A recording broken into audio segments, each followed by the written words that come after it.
Shalom, selamat malam. Semua. Apa kabarnya teman-teman orang-orang muda Nusantara? Ya, tentunya luar biasa ya. Ya, Kamu puji Tuhan kita. kampus. Wow, puji Tuhan ya sehat ya di masa-masa pandemi ini. Oke. Ya, jadi sekali lagi teman-teman mungkin boleh open cam ya, karena pada malam hari ini kita akan membahas ya tentang komisi pekerjaan ya. Ya, kamu. Priscilia ya. Dengan judul apa, Kak Priscilia?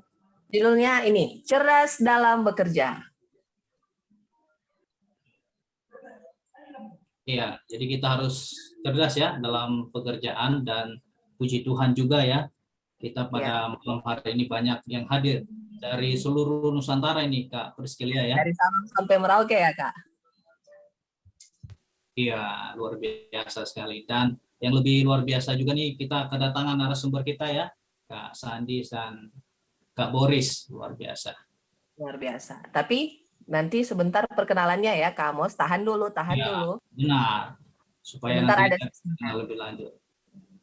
Ya. Kayaknya kita buka aja dulu ini. Oke, jadi mungkin ya teman-teman yang memungkinkan untuk open cam, silakan open cam ya. Baik, kita akan mulai komisi pekerjaan ini dengan berdoa ya. Doa buka oleh Kak Marsha. Silakan Kak Marsha. Silakan Kak Marsha. Oke, sebelum kita memulaikan webinar kita pada malam hari ini, mari kita satu dalam doa. Bapa kekal yang bertata dalam kemuliaan surga, puji dan syukur Tuhan, kami panjatkan kepadamu atas kekuatan kesehatan yang Kau boleh berikan kepada kami. Tuhan, sekarang kami akan memulaikan acara webinar kami pada malam hari ini. Kiranya Tuhan akan memimpin dari permulaan, pertengahan, hingga boleh berakhir dengan baik seturut dengan kemauan-Mu saja. Memberkati juga para kedua MC yang akan memimpin acara ini. Kiranya Engkau memberikan kekuatan kesehatan bagi mereka, agar mereka bisa memimpin hanya seturut dengan kemauan-Mu saja. Memberkati juga kedua pembicara kami pada hari ini, kiranya Engkau memberkati mereka, berikan mereka hikmat, kebijaksanaan dari surga, agar setiap ilmu yang mereka sampaikan sebentar bisa menjadi pedoman dan bisa menjadi kekuatan bagi kami. Ini menjadi doa dan permohonan kami yang kami panjatkan hanya di dalam nama Yesus yang menjadi Tuhan dan Juru Selamat kami yang hidup. Amin.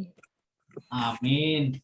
Terima kasih Kak Marsha sudah pimpin kita di doa buka ya. Kita juga menyapa sahabat-sahabat kita yang ada di Facebook PAG Nusantara ya. Kak Priscilia. Ya, halo teman-teman yang nonton live dari Facebook.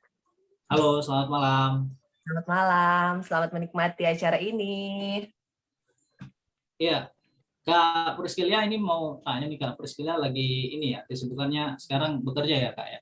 Iya Kak Amos, kebetulan saya sudah bekerja, ini masih menggunakan seragam karena baru pulang kantor. Oh. Terus juga kelihatan pakai kemeja putih itu?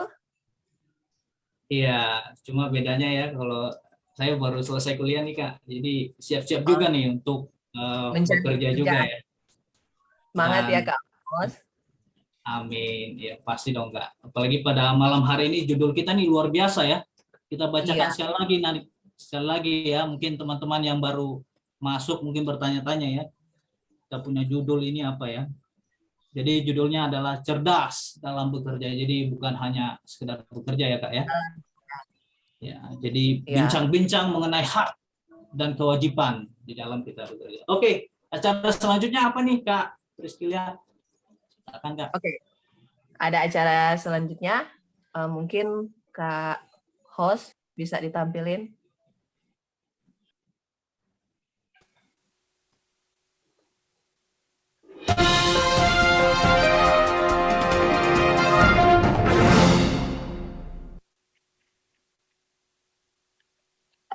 Selamat malam pemirsa, kembali lagi bersama saya Priscilia Tiko Alu di Berisik, berita seputar karyawan.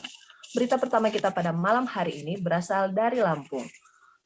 Mariadi yang adalah seorang karyawan PT Indomarko yang telah bekerja selama 25 tahun baru saja dipecat secara sepihak dan juga hanya diberi uang pesangon 5 juta rupiah.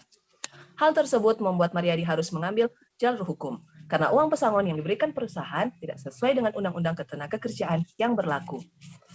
Berita kedua datang dari Jakarta. Maskapai penerbangan AirAsia Indonesia baru-baru ini digugat oleh ke-14 karyawannya sendiri. Hal ini terjadi karena para karyawan tersebut ditelantarkan oleh AirAsia dengan tidak membayar gaji mereka kurang lebih selama 6 bulan. Bukan hanya itu, perusahaan juga tidak membayarkan iuran BPJS, asuransi kesehatan, seperti yang dijanjikan dalam kontrak kerja. Mereka menyatakan lebih baik di PHK saja daripada mendapatkan situasi yang tidak jelas seperti ini. Berita tadi menutup acara berisi kita malam hari ini. Saya Priscilia Tiko Alu mengucapkan terima kasih dan sampai jumpa.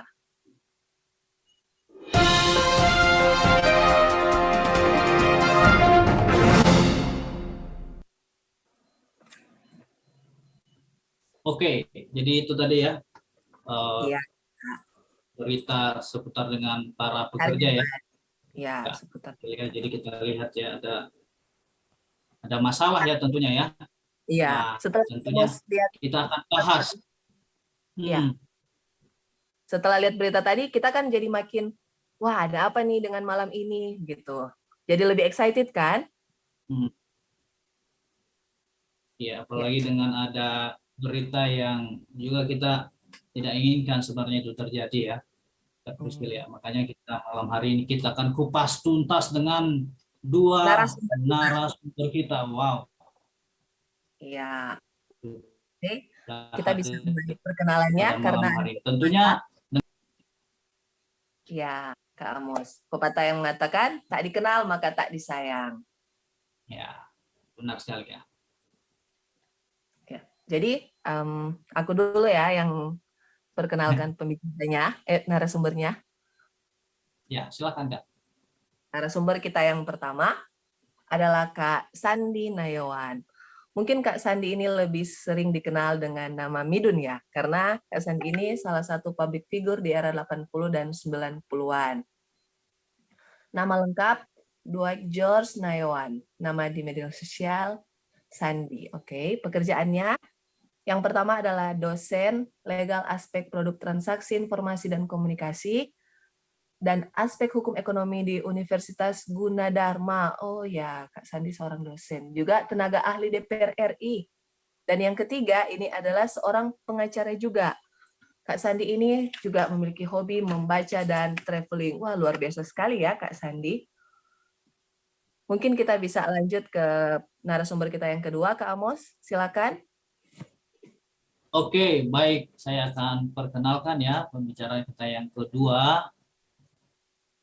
Ya, mungkin host bisa spotlight pembicara kita. Pembicara kita yang kedua bernama ya Boris Tampu Bolon SH ya, kita panggil Kak Boris ya, masih muda ini dan sangat bersemangat tentunya pada malam hari ini. Beliau adalah seorang advokat dan konsultan hukum ya. Dia mengawali karirnya sebagai asisten pengacara publik pada lembaga bantuan hukum ya di Jakarta yang didirikan oleh pengacara senior almarhum Profesor Andan Buyung Nasution SH ya. Kemudian Kak Boris melanjutkan karirnya sebagai advokat atau pengacara di kantor hukum LBH Mawar Sharon Jakarta ya, bersama dengan Pak Hotma Sitompul dan asosiasi milik ya pengacara kondang ya Dr. Hotma PD Sitompul SH MPUM. Iya, Ya, setelah oke. itu Kayaknya sudah ya. Sekarang ya mari kita bersama sapa-sapa. Kak ya. Amos. Ya, Wah, jadi mungkin itu jaringan Kak sedikit Amos ya. perkenalan ya, Kak. Oke. Halo Kak Halo? Amos. Ya. Ya, minta maaf, sepertinya jaring saya kurang stabil ya. Saya lanjutkan tadi ya. Oke. Jadi beliau bersama rekannya mendirikan kantor hukum sendiri ya, yang bernama Dalimunte and Tampu Bolon Lawyer atau DNT Lawyers ya. Selain aktif sebagai seorang advokat, Kak Boris Tampu Bolon juga aktif mengadakan training atau pelatihan hukum ya, serta aktif menjadi kontributor di www.konsultanhukum.web.id dan www.hukumonline.com. Ya, beliau juga ya lulus dari Universitas Borobudur Jakarta dan juga pernah ambil program di luar negeri ya, gitu. Dan beliau juga menulis buku ya, yang judulnya adalah Membaca Pengadilan Hubungan Industrial di Indonesia tahun 2004. Ya, mungkin itu sedikit ya perkenalan pembicara kita pada malam hari ini. Nanti kita akan lebih banyak mengenal beliau-beliau. Iya, oke. Mari kita sapa narasumber kita. Kak Amos, halo, selamat malam. Kak Sandi. Selamat malam Kak Sandi. Selamat malam. Halo, selamat malam. Salam sehat untuk kita semua. Salam sehat, Kak. Tentunya kita sudah nggak sabar ya, Kak Amos, untuk lanjut ke acara inti kita. Iya, benar sekali Kak Priscilia. Minta maaf ini saya lagi mengalami gangguan jaringan. Nggak apa-apa, Kak Amos, nggak apa-apa. Oke, jadi ini Kak Amos, kita akan bincang-bincang atau talk show dengan Kak Sandi dan juga Kak Boris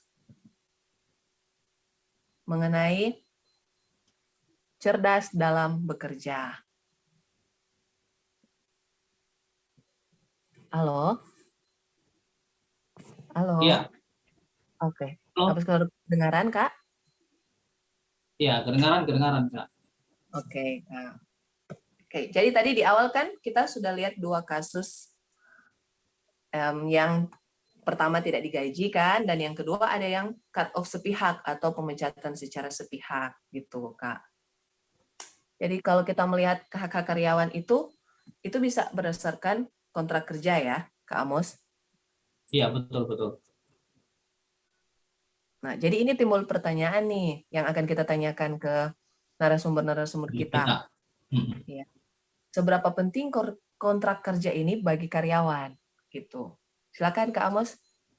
Kak Amos ingin bertanya kepada narasumber.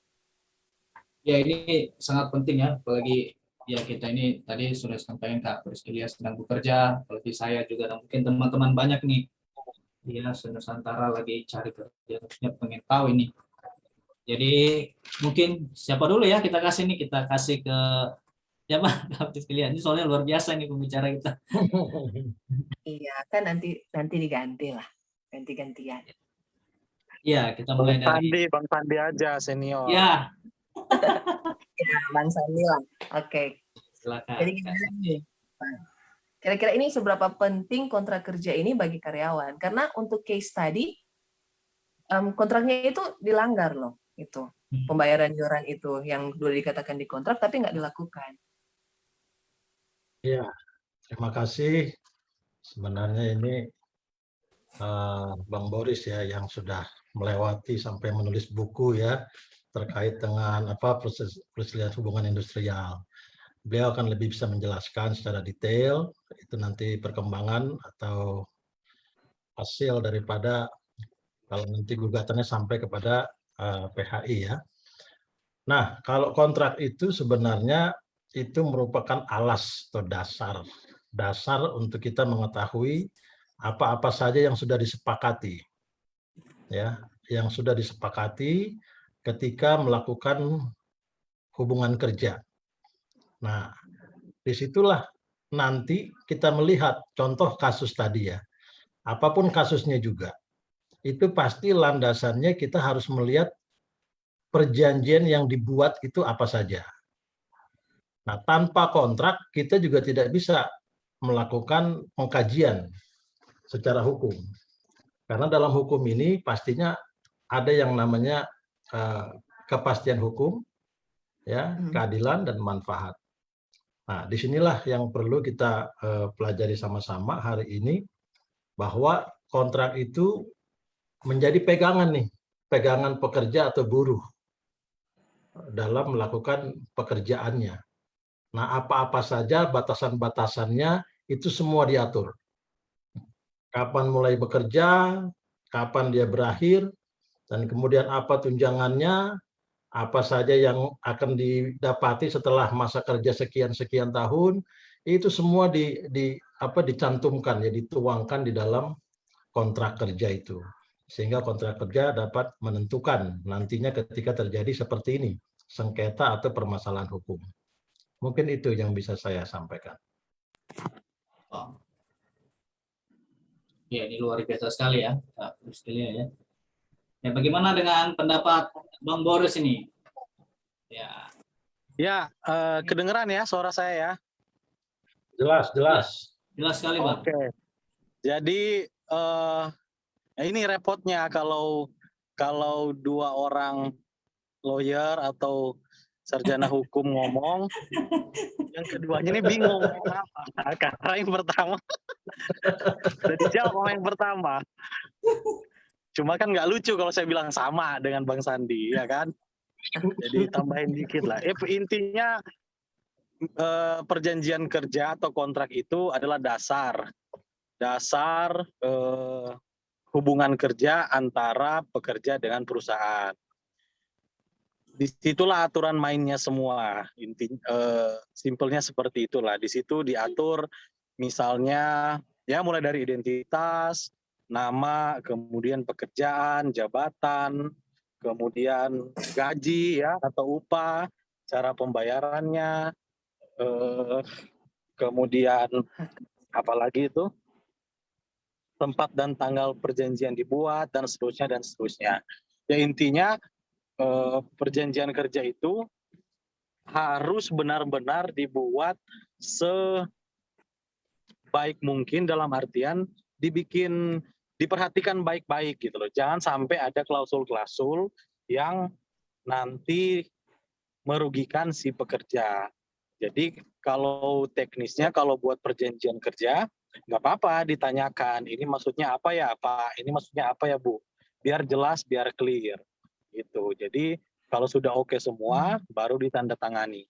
Karena jangan sampai perjanjian kerja udah ditandatangani, tapi ada klausul-klausul atau pasal-pasal yang sebetulnya merugikan kita, bisa atau potensial merugikan pekerja di kemudian hari, tapi karena menganggap perjanjian ini sepele gitu kan, kadang kan orang atau karyawan umumnya begitu, yang penting taken aja lah, tapi sebetulnya kalau diperhatikan mungkin ada klausul-klausul yang potensial merugikan. Jadi saran saya, misalnya dapat kerjaan, disodorkan perjanjian kerja, baca aja dan ditanyakan aja ini maksudnya apa ya, biar clear, biar paham, kemudian bisa memutuskan untuk taken atau tidak. Itu sih kalau saya. Jadi, iya. jadi timbul pertanyaan ini, Bang Boris sama Pak Sandi. Jadi wajib ya ketika kita misalnya melamar satu perusahaan dan perusahaan itu akhirnya menerima kita harus tanya dengan surat kerja ya, wajib ya kita tanyakan. Kita harus pastikan wajib itu harus diberikan oleh perusahaan, dan dua rangkap lah ya, satu buat pekerjanya, satu buat perusahaannya. Karena banyak kejadian perjanjian itu tidak diberikan ke karyawan. Jadi cuma perusahaan lah yang pegang perjanjiannya. Sehingga kalau ada let's say masalah, si karyawan ini bingung. Emang gue salahnya di mana ya? Nggak ada dia dasar rujukannya mau lihat gitu loh, ya kan?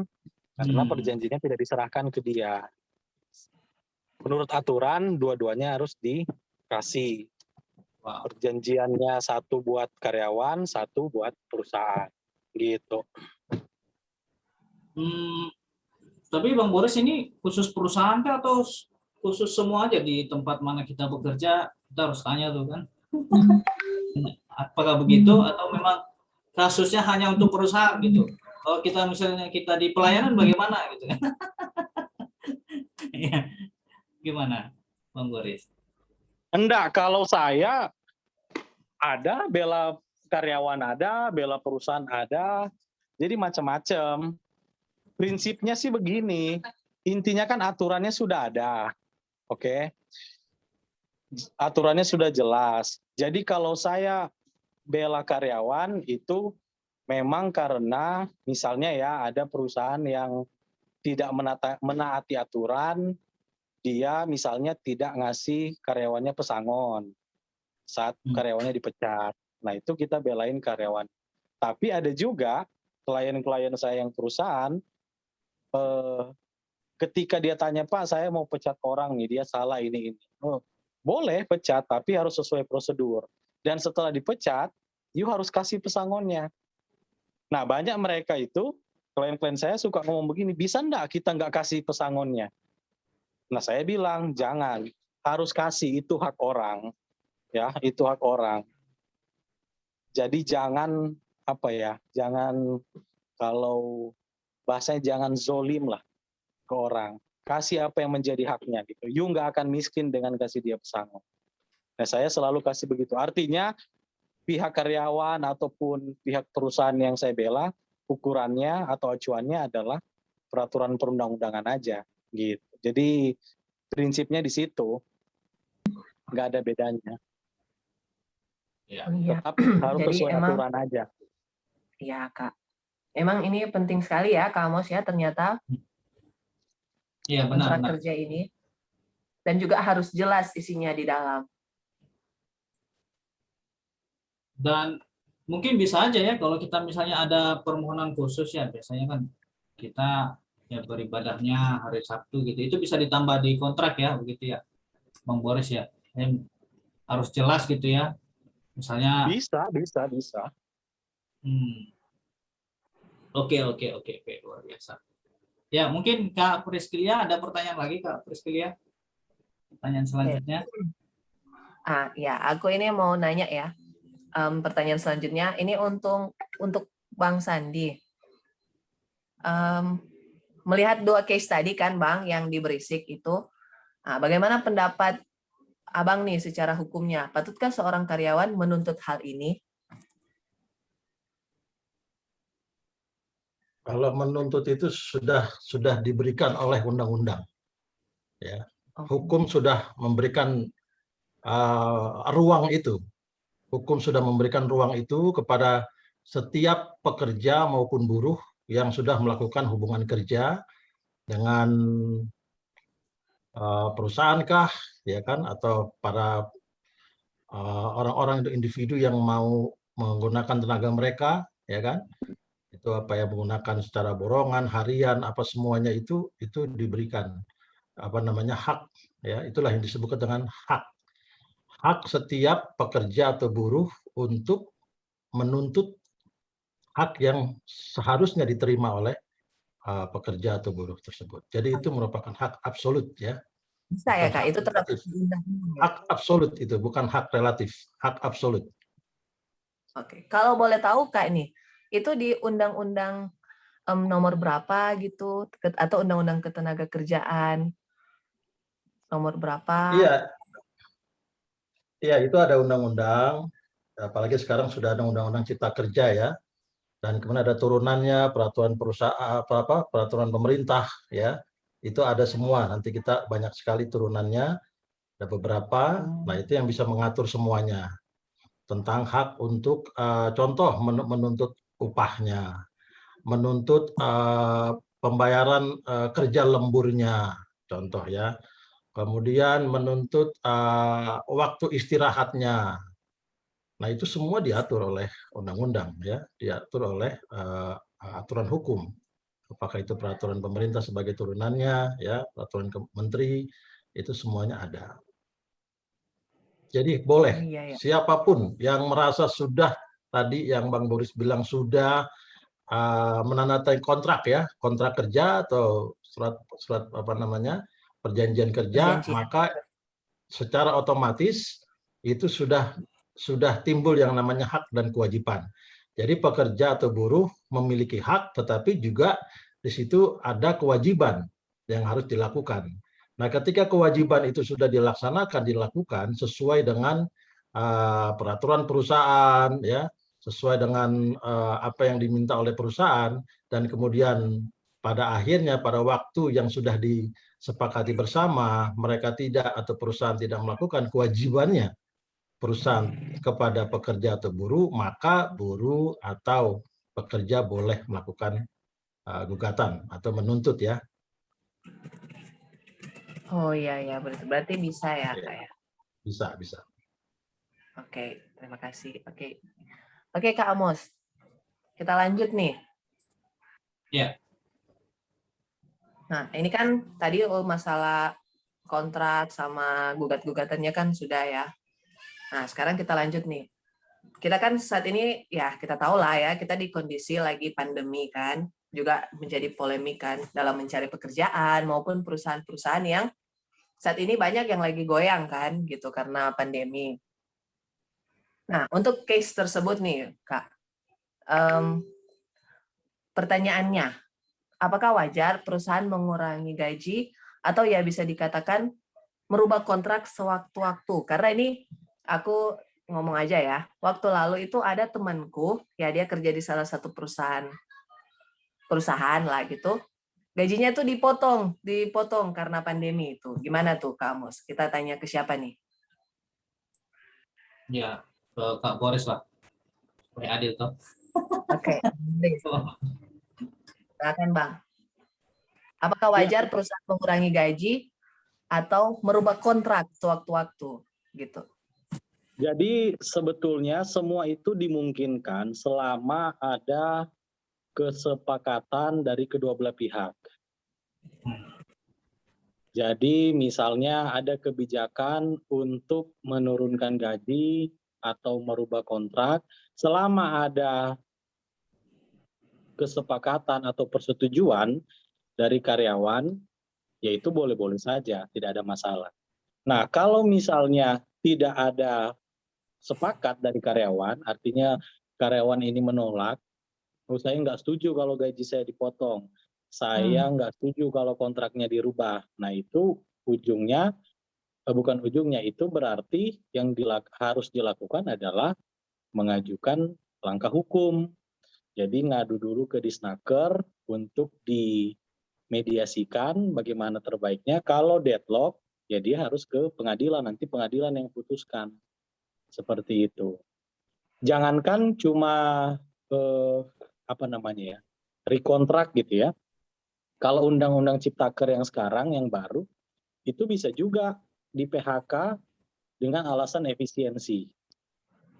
Kalau dulu di undang-undang tenaga kerja yang lama itu efisiensi boleh, artinya PHK dengan alasan efisiensi boleh, tapi yang dimaksud efisiensi itu adalah kalau perusahaan ini tutup, gitu. Karena dia udah tutup, akhirnya dipecat-pecatin lah orang. Tapi Undang-Undang Ciptaker yang baru itu sudah berubah. Jadi yang dimaksud efisiensi tidak hanya tutup, tapi bisa juga misalnya pengurangan karyawan atau PHK karena perusahaan sedang kesulitan keuangan. Itu bisa. Jadi intinya sih yang kayak tadi lah. Kalau mau rekontrak, kalau mau perubahan atau pengurangan gaji, kalau sepakat berarti boleh. Tapi kalau nggak sepakat ya mau nggak mau harus ambil langkah hukum gitu. Oke. Begitu Kak Amos. Jadi jangan takut-takut nanti kalau kerja ya. Sebenarnya kita ini di Indonesia udah dilindungi ya dengan Undang-Undang Cipta Karya atau Cipta Kerja tadi bilangnya. Ya, oke. Nah, Kak Amos, kita kan dari tadi bahasnya ini tentang pekerjaan ya. Jadi ini kita akan bahas ya kurang lebih lingkup pekerjaannya. Nah, kalau tadi itu pemutusan kontrak kerja atau tidak dibayarkan gajinya, saat ini itu kan hal yang ya tidak baik ya, tidak adil. Nah, sekarang saat ini kita akan bahas situasi-situasi dalam bekerja, Kak Amos, gitu. Kita akan bahas tentang pungli dan KKN. Gimana, Kak Amos? Ini ya sebenarnya KKN ini luar biasa nih kalau dibahas ya, penasaran juga nih. Silakan Kak Priscilia. Iya, jadi kan KKN ini kan atau pungli ini ya kadang kayak wah aku mau melamar kerja nih gitu, tapi karena nggak ada koneksi gitu, jadi nggak bisa masuk, atau yang ada koneksi yang bisa masuk gitu. Kemudian juga kayak aku udah di tempat kerja, terus ada nih teman kerjaku karyawan. Nah dia ini ternyata ponakannya atasan gitu. Itu kan bisa masuk di pungli KKN kan, Kak Amos, atau gimana? Oh, kita mesti tanya ahlinya nih Kak Priscilia. Ya, oke. Gimana kalau sekarang kita tanya Bang Sandi ya? Bang Sandi gimana nih kalau situasi pungli dan KKN dalam pekerjaan gitu? Bagaimana cara kita untuk mengatasinya?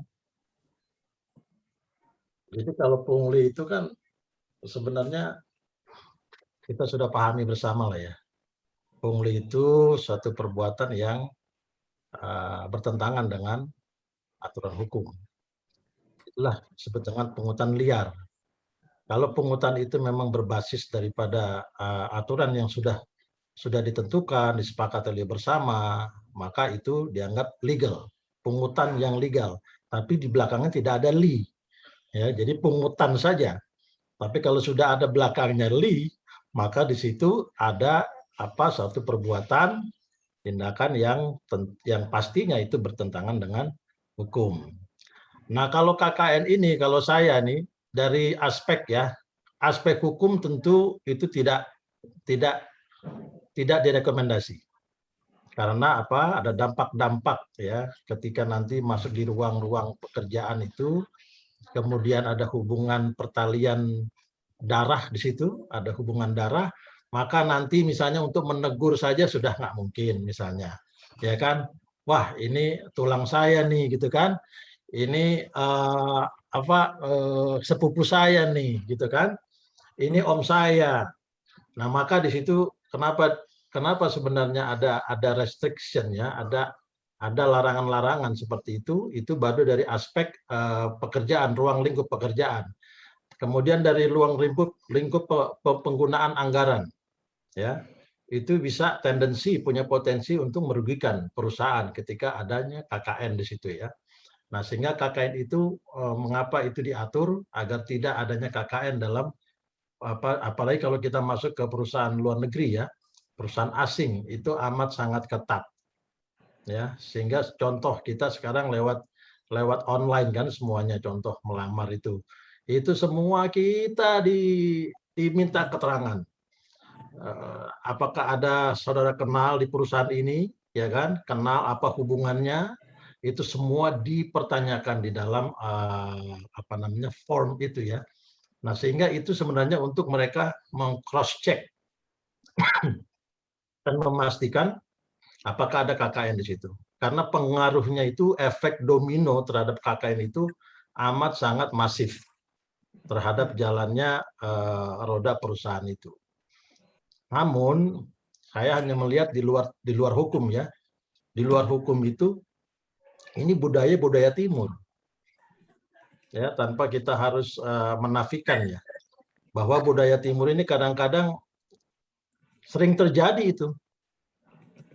Teman saya, teman kuliah saya, ya makanya ada disebut grup-grupan. Ini kalau di oil company ini misalnya, di oil company tertentu ini pasti dari universitas ini. Kalau di pertambangan emas ini ya di daerah Papua misalnya ini lebih didominasi oleh alumni ini. Ya itu ya artinya dalam kita diskusi ini ya bahwa ini masih ada budaya timur. Budaya-budaya yang memang kalau kita mau dipangkas itu perlu waktu yang sangat luar biasa gitu ya. Itu fakta. Nah, tapi kalau secara hukum, secara yuridis itu amat sangat dilarang KKN itu, karena sangat mempengaruhi, apalagi dalam tadi yang saya sebut ada beberapa komponen-komponen yang akan mempengaruhi jalannya roda perusahaan itu.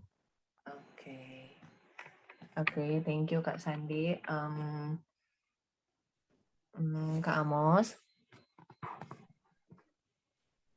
Ya, gimana Kak? Ya. Jadi gini Kak. Halo? Ya Kak, ya. Kedengaran? Halo? Apa suara saya kedengaran Kak? Aman. Iya, iya.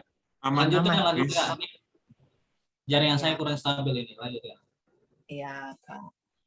Oke, terima kasih untuk Kak Sandi ya tadi ya tentang pungli dan KKN.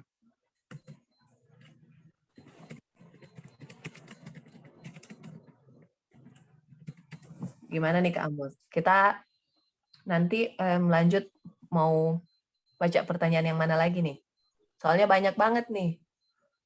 Karena narasumbernya ini kan sama topiknya ini luar biasa banget. Apalagi untuk saya yang sudah bekerja nih, pertanyaannya ngiang-ngiang di kepala banyak loh. Mau tanya ini gitu. Tapi kan nggak mungkin saya tanya semua ya Kak Amos ya. Kak Amos juga bisa siapin pertanyaan kan untuk nanti bekerja. Iya, iya. Ini ada yang menarik sih Kak, ini ada pertanyaan ini ya. Iya, tadi memang sudah disinggung sedikit ya sama Bang Boris ini dari Kak Vina ini. Kalau kasusnya perusahaan pilot ya, gimana Kak? Nggak sanggup bayar pesangon gimana? Ya, kalau kita secara awam sih bilangnya ya dipenjarakan. Tapi nggak tahu kalau ahlinya ya, bagaimana Kak Bang Boris? Kalau perusahaan pilot ya, ya Iya, kalau benar, perusahaan pilot secara hukum dia itu kan jatuhnya berhutang ya. Dia berhutang ke lebih dari satu kreditor atau pihak. Jadi utangnya itu ada ke banyak orang lah. Dia tidak bisa bayar sehingga dia dimohonkan pilot. Nah, kalau dalam kondisi pilot sebetulnya kewajiban untuk membayar pesangon itu tidak hilang gitu. Jadi pesangon atau gaji karyawan yang dia belum bayarkan itu menjadi hutang bagi si perusahaan ke karyawan. Jadi si karyawan ini nanti jadi kreditor juga gitu. Jadi dia berhak nagih. Nah, kalau perusahaan pilot itu dia kan nanti aset-asetnya disita, dilelang untuk membayarkan hutang-hutangnya. Nah, nanti dari aset-aset itulah dibagilah persentasenya berapa, misalnya utang dia ke karyawan, nah itulah yang dibayarkan pakai aset-aset itu. Memang prosesnya agak panjang karena ya harus digugat pilot dulu, kemudian eksekusi, dilelang dan seterusnya. Cuma prinsipnya ketika itu sudah berhasil dilelang, asetnya dijual, ya uangnya itu ya untuk dibayarkan hutang-hutangnya kepada si karyawan dan kreditor-kreditor lain. Gitu. Oke, luar biasa ya penjelasan dari Bang Boris ya. Mungkin kita lanjutkan dulu ya Kak Priscilia, nih di chat juga ada ini ya beberapa pertanyaannya. Ini dari Kak Januardo Projeki ya. Kalau kasusnya disebutkan perusahaan tidak ada kontrak dan tidak terikat, tetapi dengan kerja 12 jam kerja dan gajinya kurang manusiawi, yaitu 1.600.000. Ya, gimana nih? Bagaimana ini kira-kira? Tidak ada kontrak kerja dan tidak terikat. Gimana Kak Sandi?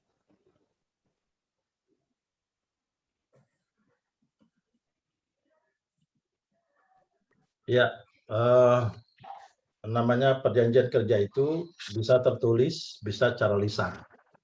Ya, itu undang-undang. Kita bisa tertulis maupun secara lisan. Nah, sekarang kalau kejadiannya misalnya tadi ya bahwa ini sudah melakukan pekerjaan sekian hari. Nah, pertanyaannya itu waktu lisan, ya kan? Waktu lisan ini anggap lisan ya, karena nggak ada kontrak. Itu sudah dibicarakan belum? Per hari atau per jam itu seperti apa? Upah yang akan diterima, pekerjaannya, batasan pekerjaan itu apa saja yang dilakukan. Nah, itu perlu kita melihat apa. Nah, kemudian di situ juga tentu kalau ini lisan, maka harus ada saksi di situ. Minimal 2 orang saksi. Sehingga dapat menjadi memberi keterangan bahwa betul si pemberi kerja ini sudah ada kesepakatan secara lisan untuk membayar A, B, C sekian angkanya dalam kurun waktu sampai beberapa hari. Nah, itu yang perlu dicermati ketika terjadi suatu perjanjian kerja yang tidak tertulis kalau istilah hukumnya, ya. Tetapi kalau tertulis maka itu bisa mudah terbaca ketika terjadi sengketa seperti ini. Mungkin itu yang bisa saya sampaikan. Oke, terima kasih Kak Sandi ya. Mungkin dari Bang Boris ada tambahan, Bang Boris?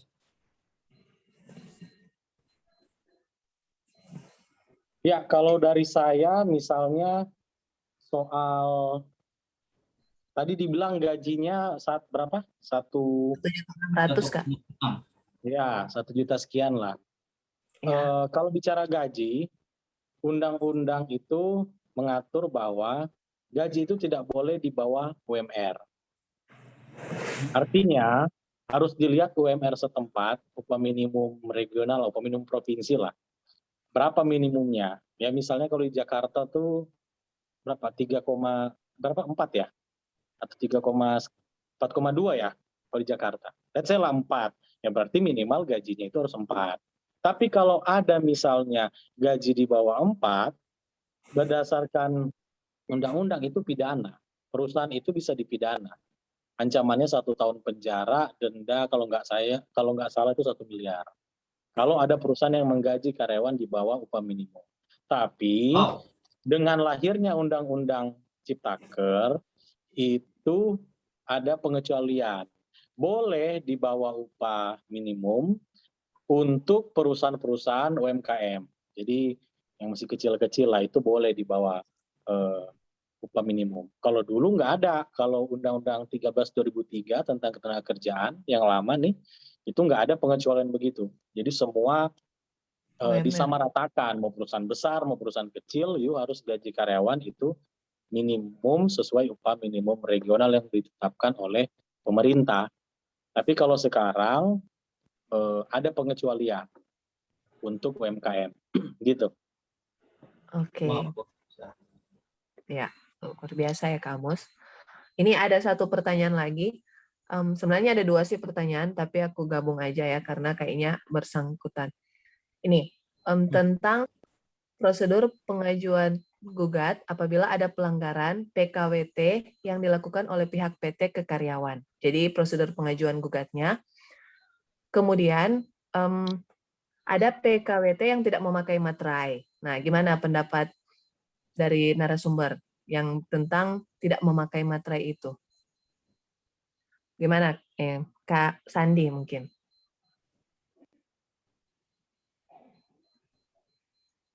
Iya, kalau PKWT itu artinya kan suatu perjanjian kerja yang waktunya tertentu, sudah ditentukan waktunya. Kemudian pekerjaan itu juga harus bersifat tertentu. Ya. Jadi tidak lama waktunya. Memang kalau secara Undang-Undang Cipta Kerja ada ketentuan paling lama 5 tahun. Gitu ya, kalau Undang-Undang Cipta Kerja. Nah, kalau itu PKWT-nya itu tidak bermaterai, maka itu persoalan. Karena itu salah satu kepastian hukumnya di situ. Ya, apakah sudah pernah ditandatangani dan sudah ada materai yang dibubuhi, dicantumkan di dalam PKWT itu. Nah, itu harus menjadi perhatian kita, teman-teman yang ada di sini. Ketika tanda tangan itu segala sesuatunya mesti diperhatikan. Tanggal tanda tangannya itu, kemudian sampai kapan PKWT-nya itu, ya kan? Itu harus benar-benar jeli terlebih dahulu. Nah, kalau ada pertanyaan-pertanyaan yang mereka tanyakan, itu dicatat terlebih dahulu. Sebaiknya memang jangan langsung ditandatangani, tetapi dipelajari dulu. Oke, saya minta waktu gitu kan. Saya pelajari terlebih dahulu. Nah, ketika dipelajari maka PKWT-nya itu bisa lebih terang benderang. Kadang-kadang kan ini udah tanda tangan aja gitu kan misalnya kan.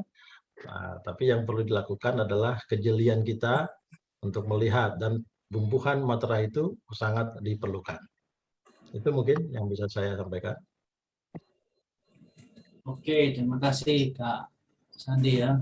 Jawabannya luar biasa. Mungkin sebelum kita bacakan nih, banyak juga nih penasaran dari teman-teman PAGN nih ya. Mungkin kita kasih ke ini dulu ke teman-teman yang sudah hadir pada malam hari ini, mungkin boleh bertanya secara langsung. Silakan ya teman-teman, nggak usah sungkan, boleh raise hand begitu. Ya. Oh, kalau belum Gimana ada Kak, Pak? mungkin kita masih Iya. bisa bacain lagi, ada satu pertanyaan. Iya. Ini pertanyaannya gini, perjanjian kerja ini diatur lebih detail di peraturan perusahaan, sementara perusahaan ada beberapa yang tidak mensosialisasikan peraturan perusahaan. Contohnya soal uang kompensasi, menurut UU Ciptaker 1 bulan berturut-turut dapat uang kompensasi. Baik PHK karena mengundurkan diri. Bagaimana pendapat Bang Sandi dan Bang Boris mengenai hal ini? Oh, jadi mungkin ini lebih ke arah sosialisasi perusahaan ya tentang uang kompensasi mungkin ini Bang. Bagaimana Bang Boris?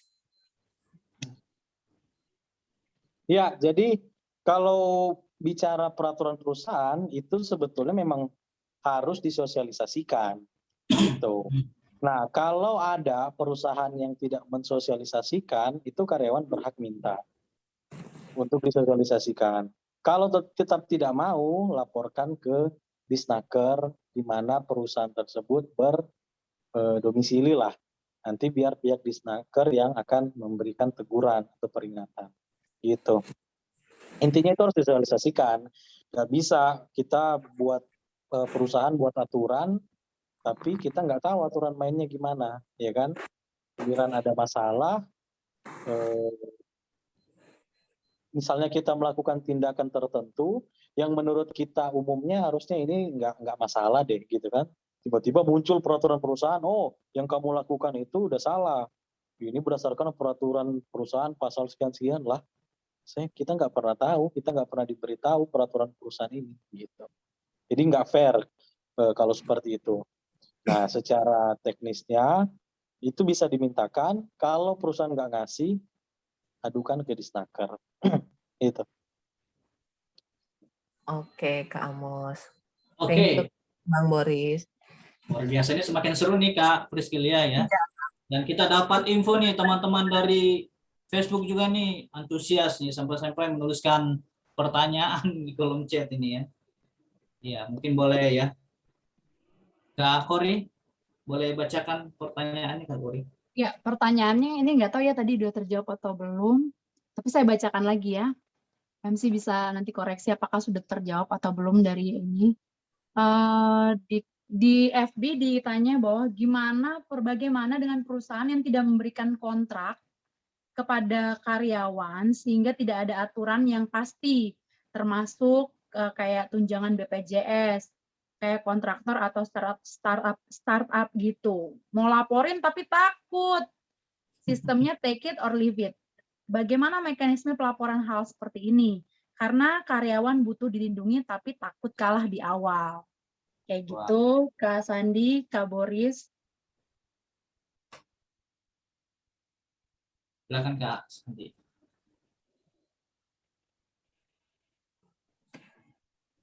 Silakan Ya, Kak Sandi. jadi Sebenarnya takut ini kan karena memang belum semua tersosialisasikan bahwa ada hak, ya, hak yang diberikan oleh hukum kepada seluruh yang tadi saya sampaikan, seluruh individu yang melakukan hubungan kerja dengan pemberi kerja, apapun itu bentuknya. Sehingga kalau tadi misalnya ada terjadi sesuatu, maka itu boleh saja, ya. Jangan pernah ada perasaan takut karena itu merupakan hak setelah kita melakukan kewajiban kita. Nah, itu yang perlu selalu digarisbawahi bahwa negara, nah langsung sajalah bahasa kita. Negara itu memberikan perlindungan hukum, ya, memberikan perlindungan hukum kepada siapapun yang dalam hal ini dalam konteks pekerjaan, ya, bekerja pada orang yang pemberi kerja. Sehingga ada perlindungan hukum, tetap kemudian ketika antara dua pihak ini, para pemberi kerja dan yang menerima pekerjaan, terjadi suatu masalah, maka itu diberikan ruang lagi, ruangnya itu ada dalam undang-undang, tidak langsung kemudian kita lapor polisi atau kita langsung ke Disnaker gitu kan. Kita disarankan oleh hukum itu segala sesuatu harus dimulai dengan mediasi dulu, kekeluargaan dulu. Karena Pancasila itu kan sila keempat selalu kerakyatan yang dipimpin oleh hikmat kebijaksanaan dalam permusyawaratan perwakilan. Itu pedoman hidup kita, salah satu pedoman, sehingga ketika terjadi sesuatu, misalnya ada hal yang kurang enak di dalam bekerja, ya kan, perusahaan seperti ini misalnya gitu, itu bisa dimusyawarahkan terlebih dahulu, ya kan, bipatrit lah artinya. Jadi ada dua pihak yang mulai berbicara, ya, mengemukakan apa saja nih kira-kira yang menjadi ganjalan di dalam perusahaan ini, gitu kan, apalagi startup misalnya gitu tadi kan. Nah, ini kan sebenarnya ada perasaan nanti saya kehilangan pekerjaan, ya kan. Tetapi yang perlu dipahami oleh teman-teman di sini bahwa negara ini sudah memberikan perlindungan hukum dimanapun saudara bekerja, sudah ada perlindungan hukumnya, ya. Jadi nggak perlu takut, nggak perlu khawatir untuk mengemukakan hak-hak kita setelah kita menyelesaikan kewajiban-kewajiban kita. Dan bahkan kenyamanan kita di dalam bekerja pun itu diberikan perlindungan hukum. Keselamatan kita dalam melakukan pekerjaan pun dilindungi oleh hukum. Bila terjadi suatu kecelakaan atau sesuatu hal yang kita tidak inginkan dalam melakukan pekerjaan, itu pun diberikan perlindungan hukum. Nah, ini yang perlu kita pahami. Jadi negara ini sangat luar biasa, ya. Dan memang hukum ini dinamis. Dia akan terus berkembang bergerak terus sesuai dengan kebutuhan-kebutuhan. Apalagi sekarang sudah masuk dunia digital kan. Dunia yang semuanya itu serba online. Nah, maka sekarang hukum sedang mengejar. Jadi lembaga legislatif kita, DPR, ya, perwakilan rakyat kita, itu sedang mengejar supaya nanti ada pagar-pagar, ada batasan-batasan supaya pihak-pihak yang berinteraksi di ruang digital itu dan mereka yang bekerja juga itu mendapatkan perlindungan hukum. Begitu mungkin yang bisa saya sampaikan. Oke, thank you Bang Sandi. Kak Amos? Iya, mungkin dari Bang Boris. Ada tambahan Bang Boris? Sebenarnya udah cukup jelas ya yang Bang Sandi sampaikan ya. Intinya ya jangan takut lah. Kalau memang ada hak kita dilanggar, ya ya berani aja, ambil langkah hukum aja. Artinya begini, jangan ada perasaan-perasaan takut, kemudian tidak melakukan hal-hal yang sebetulnya bisa dilakukan dan mungkin akan memberikan solusi. Ya misalnya yang tadi Bang Sandi bilang, ya bicarakan aja dulu di partit, ya kan, kedua belah pihak, minta haknya, minta klarifikasi ini bagaimana sebenarnya, itu nggak ada salah. Cuma aku tambahin begini, kalau memang ada company yang menurut kita itu kita ini nggak nyaman, kita ini kayaknya nggak jelas di sini. Ya meskipun kita bisa beda-beda pendapat ya, tapi kalau saya sih saya pilih cabut. Saya cari yang bisa menghargai saya gitu dan bisa memperlakukan saya lebih baik daripada kita bertahan di dalam kondisi yang lingkungannya itu tidak sehat, malah tidak menjadikan kita berkembang, justru malah tambah stres, tambah pusing, ya yang rugi kita gitu. Jadi berani aja lah, berani menuntut hak, berani juga mengambil langkah untuk suatu tempat yang lebih baik daripada bertahan di tempat yang kita tuh tiap hari tuh ngedumel aja kan, bangun pagi tuh kayaknya, aduh harus ke kantor lagi. Pokoknya ukurannya itu deh, kalau bangun pagi terus kita ini berasa nggak senang ke kantor, udah dah berarti segeralah cari yang lain deh, kayak gitu. Iya, luar biasa Bang Boris ya. Tapi saya jadi timbul satu pertanyaan nih Bang Boris sama Kak Sandi ya. Artinya ketika kita menyampaikan bahwa ini tidak sesuai ya dengan peraturan, artinya kita sudah paham peraturannya. Ya gitu. Ini penting juga sih untuk kita orang muda ya. Kira-kira mungkin bolehlah dikasih tips ya untuk kita Kak Sandi, Bang Boris ya. Dasar-dasar kita loh. Hak sama kewajiban kita itu di undang-undang di mana aja gitu loh. Ya kita punya basicnya. Iya, jadi kalau secara umum, kalau mau pelajari soal ketenagakerjaan, itu teman-teman bisa baca Undang-Undang Nomor 13 Tahun 2003 dengan Undang-Undang Ciptaker. Undang-Undang Ciptaker ini kan baru, jadi ada beberapa memang pasal di Undang-Undang 13 2003 yang dirubah gitu loh. Jadi tinggal dibaca aja nanti di situ. Ada kok semua di situ hak dan kewajiban. Kalau di PHK syaratnya apa aja. Kalaupun di PHK dapat pesangonnya berapa besar, di situ semua ada. Kemudian kalau mau belajar soal prosedur langkah hukumnya itu aku lupa ya nomornya, cuma kalau mau di Google ketik aja undang-undang tentang pengadilan perselisihan hubungan industrial. Nanti akan keluar.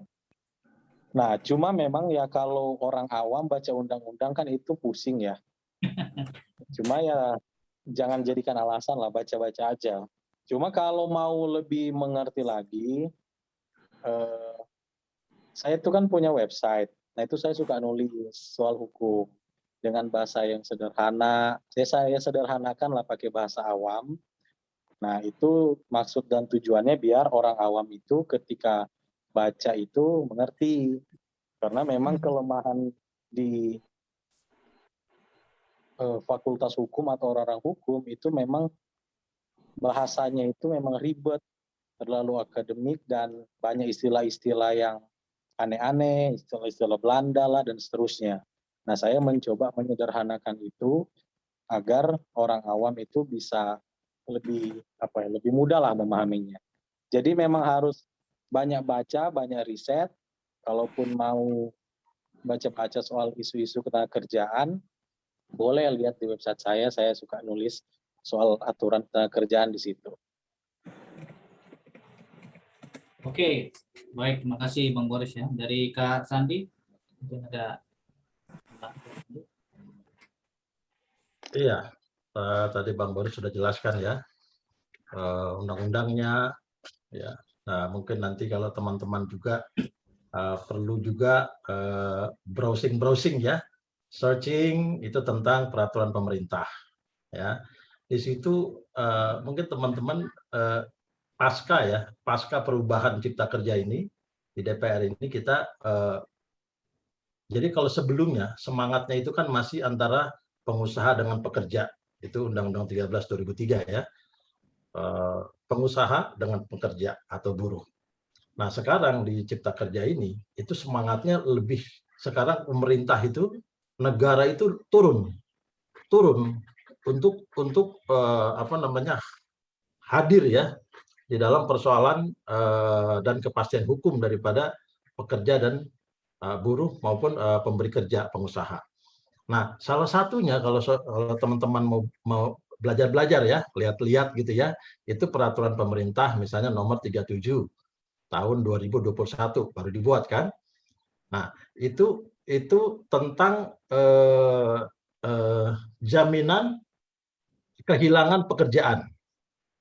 Jadi ketika nanti teman-teman itu ya kehilangan pekerjaan karena akibat daripada kena PHK, itu ada negara turun untuk memberikan jaminan kehilangan pekerjaan. Salah satunya akses kita itu nanti untuk mendapat pekerjaan lain itu ada.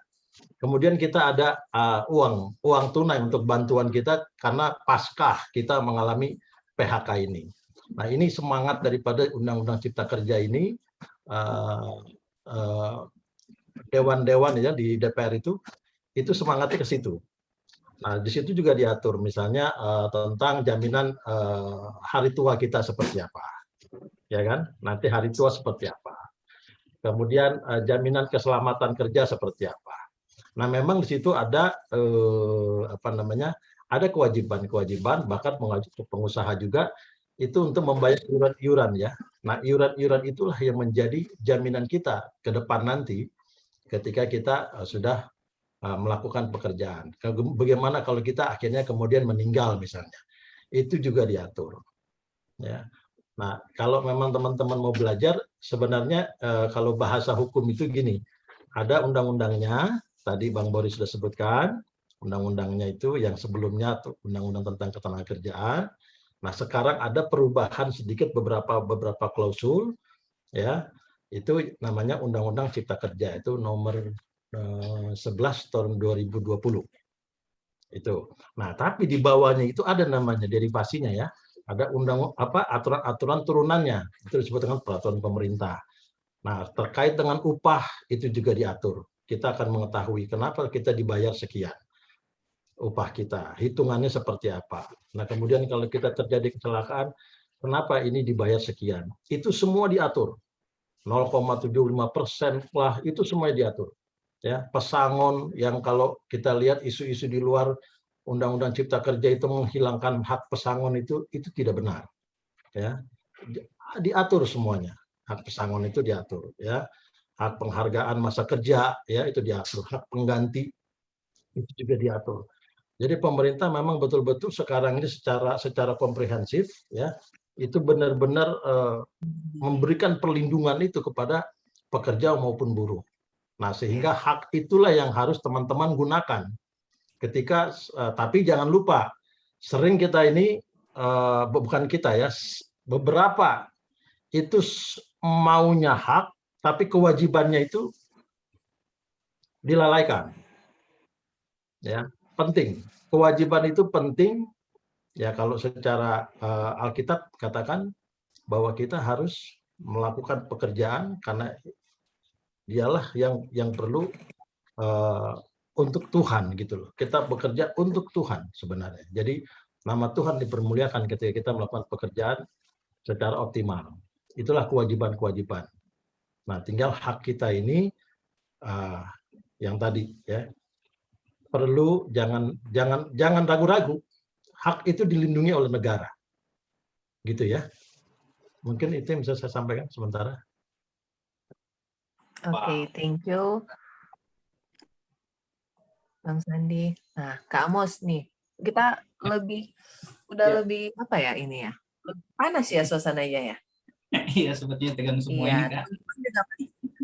Iya, udah nggak sabar kan ingin bertanya secara langsung. Nanti ada sesinya untuk bertanya secara langsung.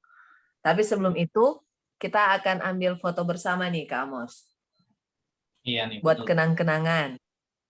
Ya nih, kapan lagi kita bisa Ya. ketemu dengan Kak Sandi ya, dengan Kak Boris. Bang Sandi dan Kak Boris. Foto bersama juga kan? Ya. Jadi Ya, mungkin ayo teman-teman. Open cam teman-teman yang Ya, cantik-cantik dan teman-teman ganteng-ganteng. ke Nusantara ini luar biasa nih, wadah yang sangat luar biasa ya, Kak Priscilia ya. Ya. Jadi terlengkapi melalui komisi pekerjaan. Luar biasa sekali Komisi Pekerjaan ini, Kak Amos. Ya. Oke, gimana? Mungkin bisa dibantu ya sama host atau Kak Roger. Silakan, Kak. Ya. Mari yang lain, masih ada yang belum nyalakan kamera. Oke, mari ayo yang lain, kita nyalakan kamera sebentar. Ayo teman-teman, sebentar aja kok. Kita hanya ambil foto 1 atau 2 lah gitu. Oke. Oke, Iya, Kak. semuanya lihat ke kamera. Senyum hitungan 3, 2, 1. Pak. Ditahan senyumnya sekali lagi, hitungan 3, 2, 1. Oke, terima kasih. Thank Oke, you. terima Kak. kasih. Thank you teman-teman yang sudah open cam. Oke, jadi Ya. lanjut ini apa nih, Bos? Ya, kita lanjut ya. Kita lanjutkan. Ada banyak nih penasaran teman-teman kita ini ya, sehingga banyak juga nih chat nih Kak. Jadi sekarang waktunya ya Kak Priscilia ya. Mungkin yang open mic silakan ya yang mau bertanya.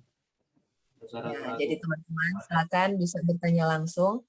Boleh di open mic-nya dan bertanya langsung. Silakan.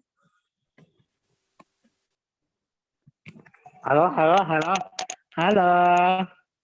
Ya, silakan Ya, Kak Ilham. Pertanyaannya singkat padat Tadi dan aku udah jelas cek ya. loh 3 Tadi aku udah cek loh 3 pertanyaan. 3 pertanyaan Ya, sekaligus. silakan. Di chat.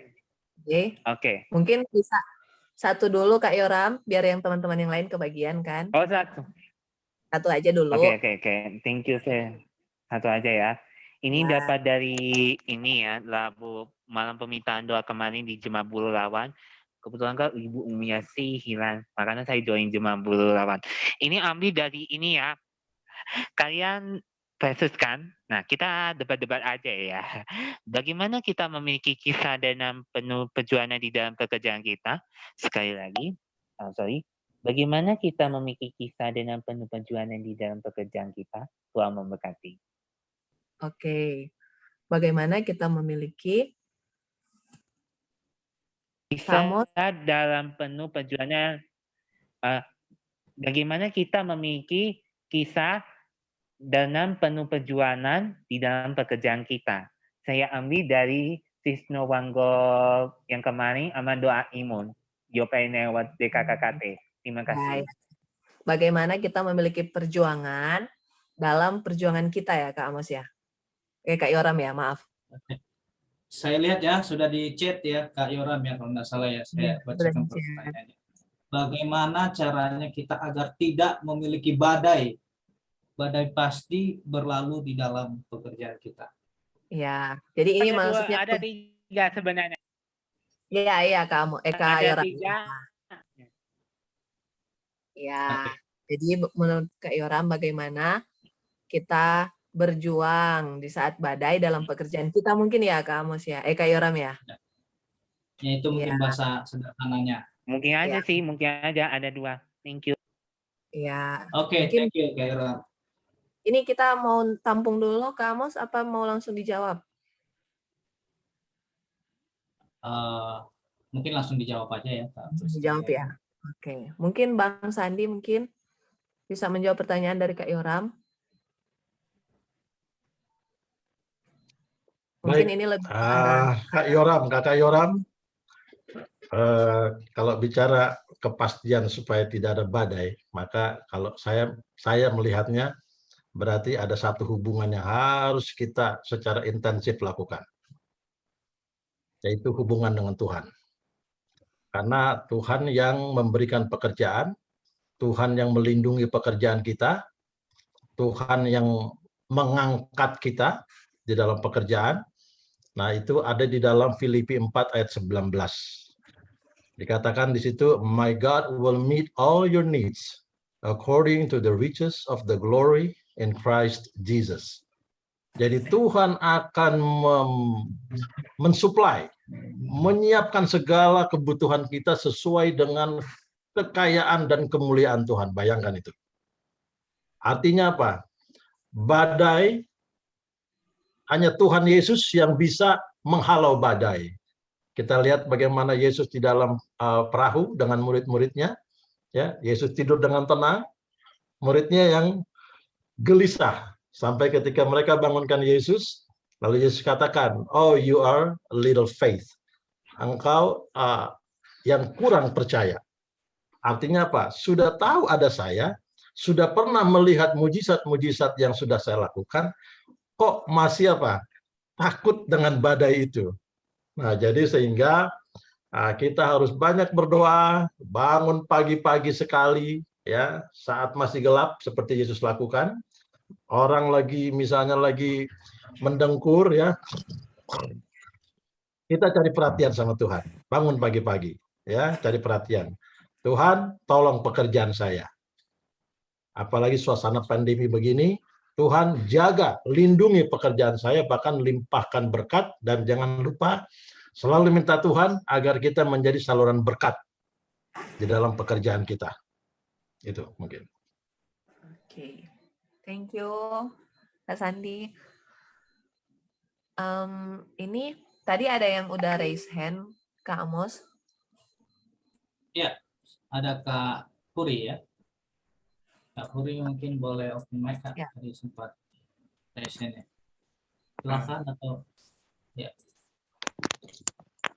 Ya, saya mau bertanya, Pak.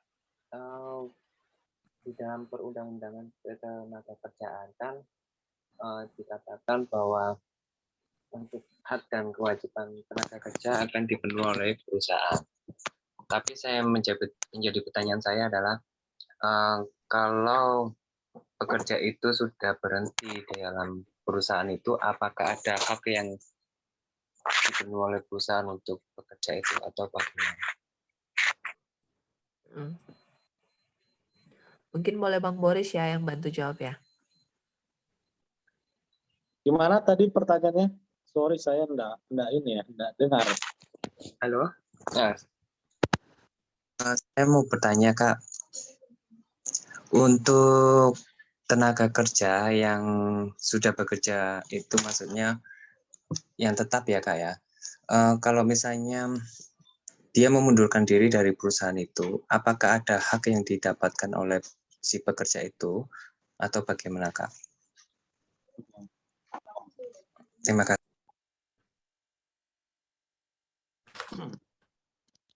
Oke, jadi ini konteksnya mundurkan diri ya, resign ya. Jadi kalau orang yang resign itu dia tidak berhak atas pesangon, tapi berhak atas hak-hak yang lain, misalnya uang penggantian hak, misalnya uang cuti, dan lain-lain yang diatur dalam peraturan perusahaan atau dalam perjanjian kerja. Selama diatur itu dia berhak. Tapi prinsipnya kalau pesangon itu dia nggak dapat karena inisiatif pekerjanya gitu loh yang mau keluar, bukan inisiatif si perusahaan. Jadi karena karyawannya yang mau berhenti, ya dia nggak berhak atas pesangon. Tapi hak-hak lain, uang pisah, uang penggantian hak, itu ada sih, biasanya coba lihat dalam perjanjian kerja atau peraturan perusahaan, itu harusnya sih diatur di situ. Nah, itu yang bisa dimintakan. Tapi kalau pesangon, bagi karyawan yang resign, dia nggak dapat.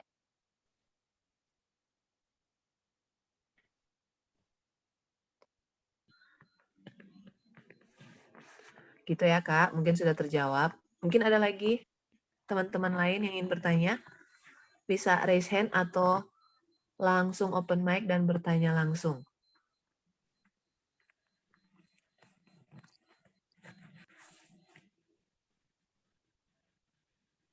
Apakah masih ada Kak Amos? Iya, sorry ini ada pertanyaan nih Kak dari seseorang ya. Gimana kalau status COVID ini jadikan alasan bagi perusahaan untuk bertindak tidak sesuai kontrak? Ya, jadi semena-mena gitu. Ini dari pertanyaan dari teman-teman kita. Oke, mungkin bisa dijawab oleh Kak Sandi ya. Yang pertama, kalau hukum melihatnya adalah bukti. Jadi tidak boleh kita berasumsi. Ya, kita tidak boleh berasumsi atau kita tidak boleh berimajinasi atau kita tidak boleh saya rasa ini perusahaan mengada-ada lah, ya kan, mengada-ada atau buat alasan-alasan yang kemudian itu bisa dijadikan alasan karena COVID ini mengurangi misalnya gaji, pemotongan gaji, ya, atau merumahkan, ya, dirumahkan gitu ya. Nah, itu semua juga dapat dibuktikan apakah perusahaan itu betul, ya kan, mengalami kerugian, mengalami kemerosotan, itu bisa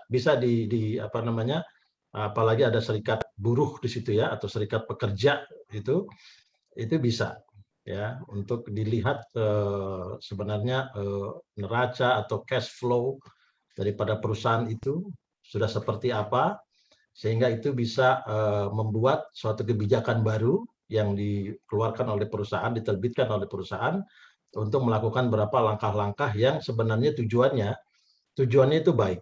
Tujuannya mempertahankan seluruh pekerja yang masih bekerja, ya.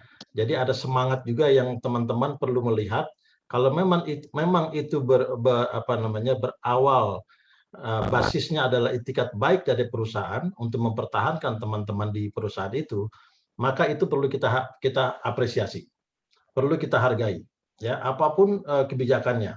Tetapi kalau kita mengada-ada, itu pun juga tidak boleh, ya. Kita harus minta bukti kalau memang perusahaan itu misalnya mengalami penurunan, ya, revenue-nya mengalami penurunan, ya, itu perlu disampaikan, disosialisasikan kepada pekerja yang ada di perusahaan itu. Jadi tidak juga kemudian perusahaan hari gini ya bahasanya atas nama COVID menutup baju dengan nama COVID kemudian bisa melakukan semena-mena, itu tidak bisa. Ya, pemerintah juga sekarang turun tangan ketika kita melaporkan. Ya, tadi Bang Boris bilang laporkan ke Disnaker yang ada di wilayah tempat saudara bekerja.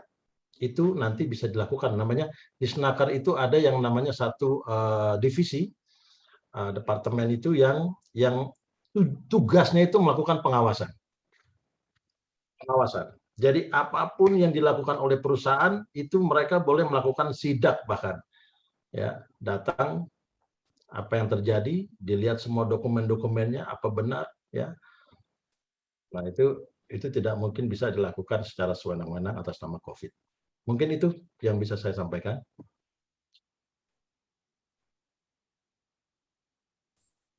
Oke, baik, terima kasih. Luar biasa ya, Kak Priscilia ya. Iya.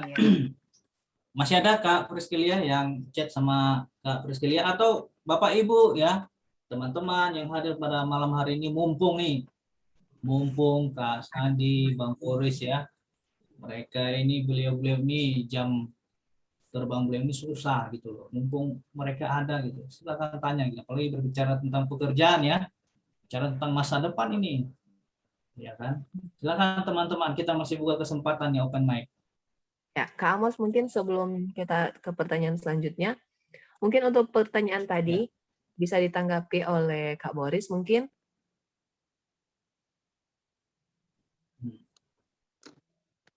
Yang tadi ya, Ya. dia saya sepakat sama Bang Sandi, ya kalau perusahaan mau pakai alasan itu, ya dia harus bisa buktikan gitu loh. Karena kalau tidak bisa dibuktikan kan berarti tidak benar. Yang disitulah sewenang-wenangnya, artinya alasannya dicari-cari. Nah kalau buktinya tidak ada, ya itu pasti akan ditolak gitu loh. Jadi karena tidak berdasar gitu.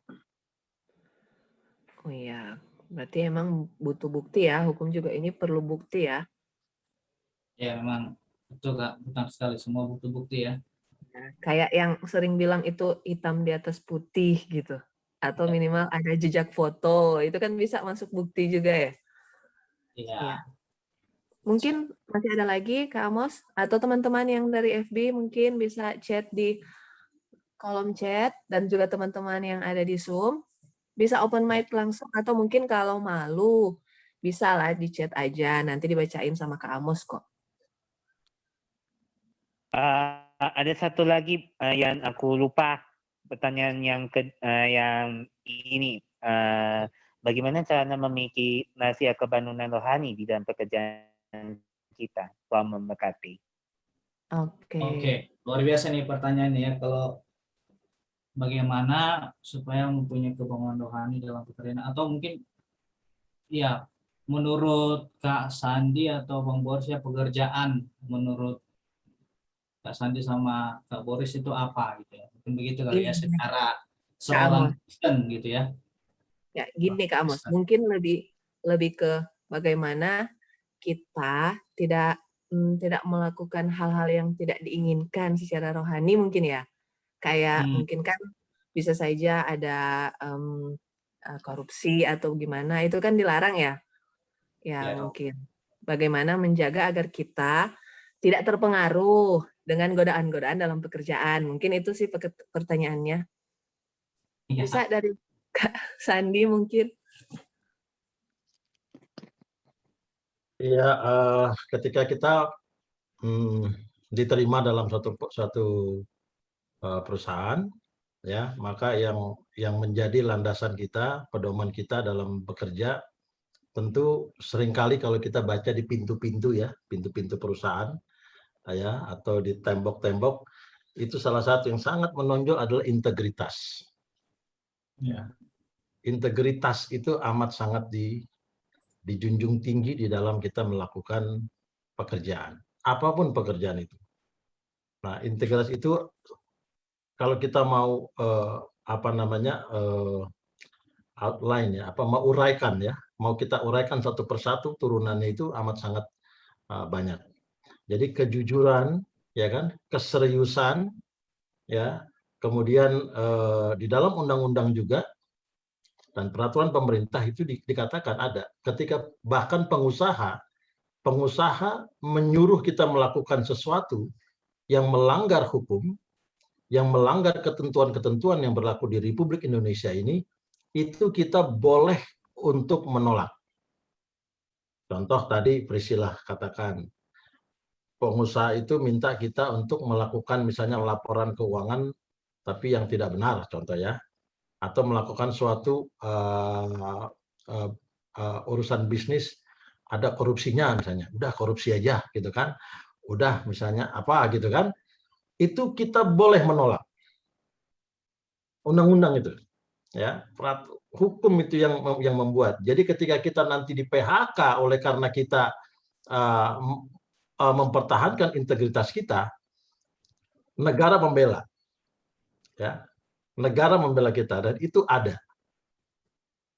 Jadi ketika apalagi itu dari kita, muncul dari kita, jangan sampai ya. Integritas harus dipertahankan. Nah, ketika kita integritas di dalam bekerja, maka efeknya, implikasinya adalah nama Tuhan dipermuliakan.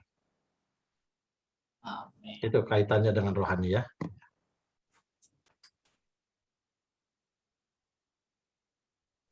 Amin.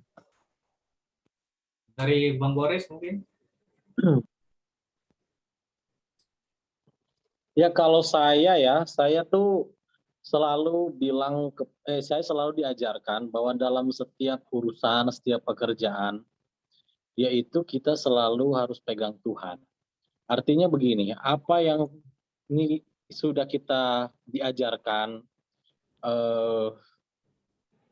soal firman, soal mana yang baik, mana yang tidak, nah itulah yang kita lakukan dalam pekerjaan kita.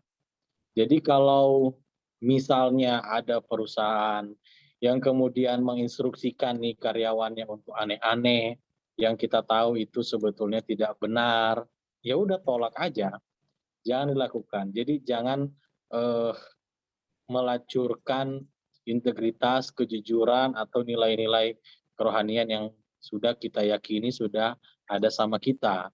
Jadi tetap pegang prinsip dan nggak usah takut untuk misalnya, aduh nanti saya dipecat, nanti bagaimana ya, dan seterusnya. Karena ingat bahwa rezeki itu dari Tuhan. Rezeki itu semua dari Tuhan, bukan dari pekerjaan, bukan dari klien. Saya bagi pengalaman, beberapa kali ada klien saya yang minta saya untuk melakukan praktek-praktek curang. Misalnya nyuap dan seterusnya. Dan dia itu mau dan mampu bayar berapapun, yang penting dia bisa menang. Padahal secara kasus sebetulnya dia memang salah. Gitu. Sebetulnya kalau saya tidak pegang Tuhan, wah gila duit nih bro gitu kan, saya ambil aja. Tapi saya tanya ke hati saya, ini tuh benar apa enggak ya? Tuhan seneng nggak ya kalau gue lakuin ini? Dan itu nggak pakai 50-50, memang 100% hati nurani bilang enggak, itu salah, jangan lu lakuin. Ya sudah, akhirnya saya bilang mohon maaf kita nggak bisa, kalau bapak atau ibu mau kita bela, ya kita sesuai aturan aja, on the track aja. Kalau mau aneh-aneh, mohon maaf saya nggak bisa, silakan cari lawyer yang lain. Jadi sesimpel itu.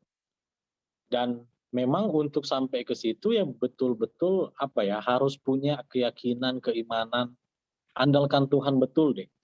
Jadi setelah itu saya memang agak ada kepikiran, gila, kok kita lepas ya? Ada kepikiran begitu, ada aja bisikan-bisikan, kok lu lepas, kok lu nggak ambil, gitu kan? Tapi ternyata setelah berjalannya waktu, ya namanya klien, namanya rezeki ada-ada aja tuh. Nggak kekurangan juga, Tuhan sediakan semua apa yang jadi kebutuhan, apa yang jadi keperluan kita, gitu.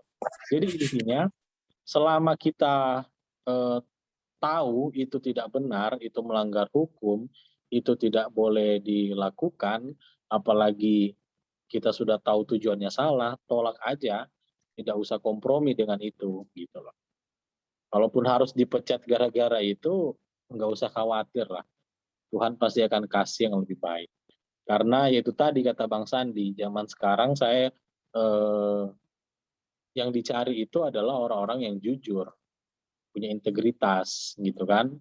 Orang pinter banyak, gitu loh. Tapi yang jujur, yang berintegritas itu yang sulit. Kalau dia agak saya juga dulu waktu sekolah SMA juga nggak pinter-pinter banget, bodoh-bodoh juga kan, tapi bisa belajar, jadi pinter, jadi ngerti. Tapi kalau soal kejujuran itu kan karakter, itu nggak bisa dibangun sekejap, ya. Jadi lebih susah ngajarin orang bodoh daripada ngajarin orang untuk jujur, gitu. Jadi lebih baik kita jujur, itulah nilai kita sebenarnya yang dalam tanda kutip kita jual ke perusahaan, yaitu kejujuran itu. Itu kalau dari saya.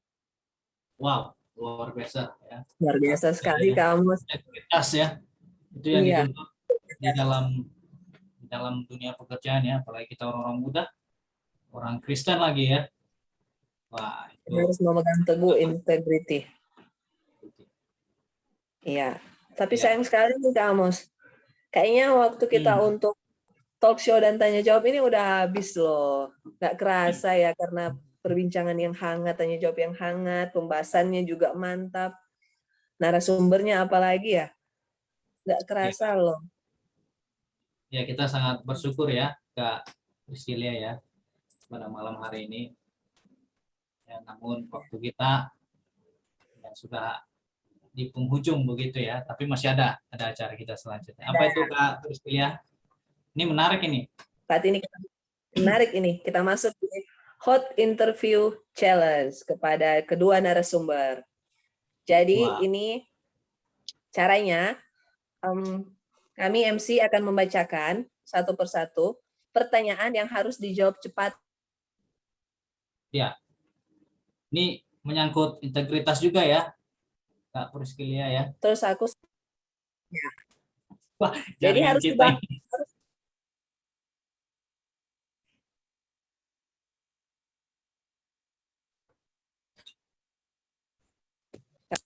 ya.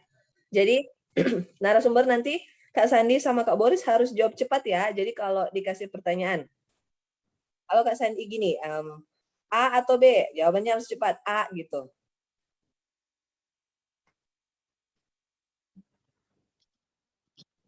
Iya, nah kita sekarang freeze. Oke, mungkin saya backup ya. Jadi ada challenge untuk para narasumber kita pada malam hari ini. Kita langsung saja Kak Priscilia. Silakan Kak Priscilia. Ya, Ya. Yang pertama untuk Kak mungkin saya Sandi. dulu, aku matiin video kayaknya kali ya. Ya. Ya. Oke. Aku ke Kak Sandi ya, Kak Amos. Iya, silakan. Monggo. Oke. Kak Sandi, aku akan tanya ya. Pertanyaan pertama, memilih banyak kasus atau banyak pelayanan di keagamaan? Dua-duanya. Dua-duanya. Oke, lanjut. Mahasiswa yang susah diatur atau klien yang tidak kooperatif? Mahasiswa yang tidak bisa diatur. Iya ya, lebih ribet mahasiswanya ya. Oke, memilih jadi dosen atau pengacara? Dua-duanya. Iya. Dua-duanya. Oke. Dikenal dermawan atau profesional karyawan? Dermawan. Dermawan. Nambah job atau liburan bareng keluarga? Liburan bareng keluarga. Ya, family man ya. Kembali ke dunia entertain atau bekerja di pemerintahan? Dua-duanya. Dua-duanya ya. Oke, pertanyaan terakhir. Menambah pekerjaan atau menambah studi? Menambah studi. Asik. Oke, mantap kali ini Bang Sandi. Oke. Mungkin bisa lanjut ke Kak Amos. Silakan Kak. Ya, baik. Ini untuk Kak Boris ya. Kita akan bacakan. Yang pertama, Kak Boris silakan dipilih ya. Menghabiskan waktu dengan pekerjaan atau keluarga Kak Boris? Keluarga dong. Wah, oke. Memilih banyak kasus yang ditangani atau pelayanan yang dijalani? Dua-duanya. Oke. Sibuk kerja atau sibuk dengan pasangan? Kerjalah. Oke. Sama pasangan mulu, bosen. Luar biasa. Oke. Selanjutnya, klien yang tidak kooperatif atau partner kerja yang tidak bisa kerjasama? Mending klien yang tidak kooperatif. Oke. Selanjutnya, meningkatkan studi atau berkomitmen dengan pasangan? Meningkatkan studi? Dua-duanya. Oke, dua terakhir. Punya kesempatan bekerja di pemerintahan atau narasumber di TV? Nggak ada sih, nggak pengen dua-duanya. Jadi lawyer aja. Oke, yang terakhir. Menghabiskan waktu dengan keluarga atau pekerjaan? Sama keluarga lah. Oke, terima kasih Kak Boris sama Kak Sandi ya. Sama-sama. Terima kasih untuk Biasa. hot interview-nya. Oke, jadi setelah Oke. ini, Kak Amos, mungkin sebelum kita doa tutup ya, kita akan Ya. mendengarkan mungkin closing statement dari masing-masing narasumber. Ya. Dipersilakan mungkin. Ya, di awal kita lihat Kak Sandi ya, sekarang kita kasih kesempatan Kak Boris yang pertama. Silakan. Ya, jadi yang bisa saya sampaikan di sini adalah pertama, kalau kita bekerja, maka selalu tanamkan bahwa apa yang kita lakukan, apa yang kita kerjakan itu untuk Tuhan, bukan untuk manusia. Sehingga apa? Ketika bekerja kita benar sungguh-sungguh, ketika bekerja kita benar-benar semangat, ketika bekerja kita benar-benar tulus. Dan ketika pun diinstruksikan untuk melakukan hal yang aneh-aneh, kita berani menolak karena Tuhan tidak pernah meminta untuk kita melakukan aneh-aneh. Jadi prinsipnya itu. Yang kedua adalah kalau di lingkungan kerja itu harus bisa ngasih nilai tambah atau kerja yang benar-benar bisa membuat atasan itu melihat kita ini karyawan yang baik, karyawan yang perform. Kalau saya dulu kalau disuruh satu, saya kerjakan 3. Gitu. Jadi itu yang membuat karir saya itu cepat-cepat saya dipromosikan dan seterusnya dan seterusnya. Yang selanjutnya adalah jangan pernah khawatir dengan hidup ini, dengan pekerjaan. Pegang Tuhan terus, pegang firman terus, itu yang akan menjaga kita agar tetap on the track, tidak ke kiri dan tidak ke kanan. Ya, kalaupun dihadapkan pada situasi sulit, harus memilih melakukan hal yang buruk karena perintah perusahaan atau menolaknya, selama itu hal yang buruk maka mending ditolak. Tidak usah takut, percayalah Tuhan akan jaga, Tuhan akan berikan yang lebih baik lagi. Selama kita sungguh-sungguh, selama kita jujur, kita mau bekerja keras, itulah yang akan dinilai oleh perusahaan yang lain untuk bisa memberikan kita pekerjaan lebih baik dan lebih layak. Itu kalau dari saya. Amin. Terima kasih ya, Kak Boris, luar biasa ya. Bahwa kita bekerja untuk Tuhan, bukan untuk manusia ya. Oke, selanjutnya Kak Sandi, silakan.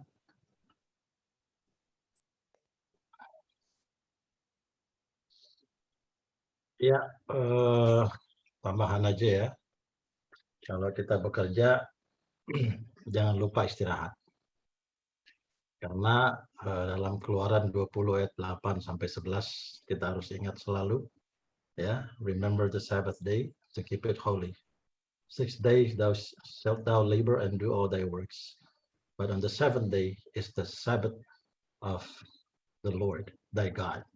Jadi hari ke-7 itu harus kita jadikan hari untuk kita istirahat. 6 hari lamanya kita bekerja, kita secara optimal, ya. Tadi berintegritas, serius. Kalau Pak Presiden Jokowi bilang kerja, kerja, kerja, ya. Tunjukkan integritas kita. Tetapi pada hari ke-7, tunjukkan integritas kita, rasa syukur kita atas penyertaan Tuhan selama 6 hari bekerja. Khususkan. Nah, disitulah akan ada berkat yang kita akan rasakan. Pada hari ke-7 kita berhenti bekerja. Jadi itu mungkin yang bisa saya sampaikan. Integritas kita untuk kemuliaan nama Tuhan saja. Amin. Terima kasih ya Kak Sandi sama Kak Boris, ini melengkapi luar biasa sekali ya. Kita selalu mengingat Tuhan dan memutuskan hari Sabat. Selanjutnya apa Kak Priscilia? Oke. Selanjutnya kita tak terasa kita sudah di penghujung acara, Kak Amos. Kita akan, kalau tadi kita buka dengan doa, sekarang kita juga akan tutup dengan doa. Ya, untuk doa akan dibawakan oleh siapa, Kak Amos? Ya, kita mohon kesediaan untuk Kak Sandi Nayawan, boleh doakan kita ya. Udah aku cek Kak Sandi, doa tutup. Udah aku cek.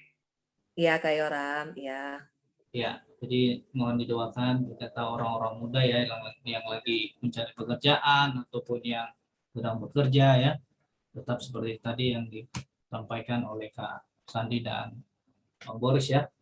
Iya. Juga boleh integritas gitu ya.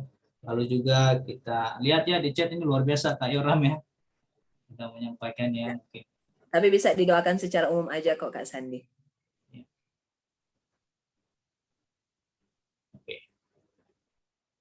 Baik, terima kasih. Silakan. Oke, apa kita sudah bisa mulai berdoa? Sudah bisa.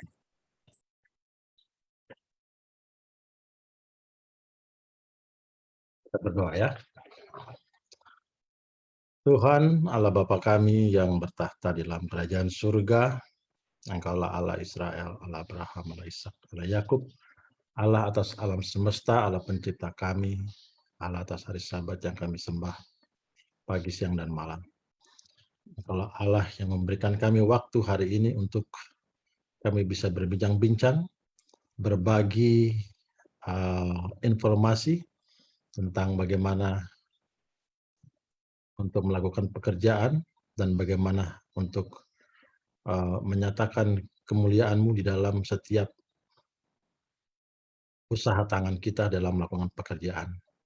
Terlebih dengan orang-orang yang memberikan kami pekerjaan. Oh Tuhan, kami mohon Engkau melimpahkan berkat-berkat kepada mereka yang memberikan kami pekerjaan, hingga kami dapat mempertahankan pekerjaan kami, mereka dapat menyenangi pekerjaan kami. Biarlah Tuhan berkati mereka. Dan dari kami yang ada di sini, dalam upaya untuk mencari pekerjaan, oh Tuhan, Engkaulah Allah yang dapat memberikan dan menyediakan pekerjaan. Biarlah ketika kami dapat pekerjaan itu, nama Tuhan dipermuliakan. Dan juga Tuhan, ada beberapa permohonan doa yang ada di dalam chat yang Engkau tahu apa saja yang menjadi kerinduan, bahkan pergumulan, bahkan tantangan-tantangan yang dihadapi oleh umat-umat Tuhan dimanapun mereka berada. Biarlah Tuhan hadir bersama Roh-Mu yang kudus dan malaikat-Mu yang kudus, agar apapun tantangan hidup mereka, pergumulan mereka, Tuhan hadir bersama mereka. Dan dengan berkat-Mu Tuhan, pelindungan kasih-Mu, mereka akan melihat bahwa Engkau tidak pernah meninggalkan mereka. Ya Tuhan, mereka yang juga sedang tadi terbaca akan melahirkan Tuhan di rumah sakit, Tuhan tolong berkati dokter dan seluruh perawat yang akan menangani. Biarlah kelahiran daripada bayi yang Kau sudah sediakan untuk keluarga ini, biarlah itu akan menjadi kemuliaan bagi nama-Mu, keluarga Sanger. Oh Tuhan, kami mau serahkan malam hari ini dan masa depan kami dalam tangan-Mu, pekerjaan kami, dan juga orang-orang yang dengan senang hati mempekerjakan kami di dalam tangan-Mu. Selagi kami hari ini juga Tuhan bekerja, tetapi kami juga mengingat bahwa tanda-tanda kedatangan-Mu sudah semakin dekat. Tuhan tolong persiapkan kami bersama orang tua kami, keluarga kami, adik kakak kami, semua Tuhan tolong siapkan Tuhan. Ampunkan kesalahan dosa kami, di dalam nama Yesus kami berdoa. Amin. Amin. Baik, terima kasih ya. Terima Sandi. kasih. Oke, jangan dulu live dulu teman-teman. Sama-sama. Narasumber juga jangan dulu live karena saat ini sebagai bentuk terima kasih kita kepada kedua narasumber. Ya, kita akan memberikan Kenang-kenangan ya. Ya. Hanya ini yang bisa kita berikan ya. Puji Tuhan. Ya, dan akan dipandu oleh Kak Vina.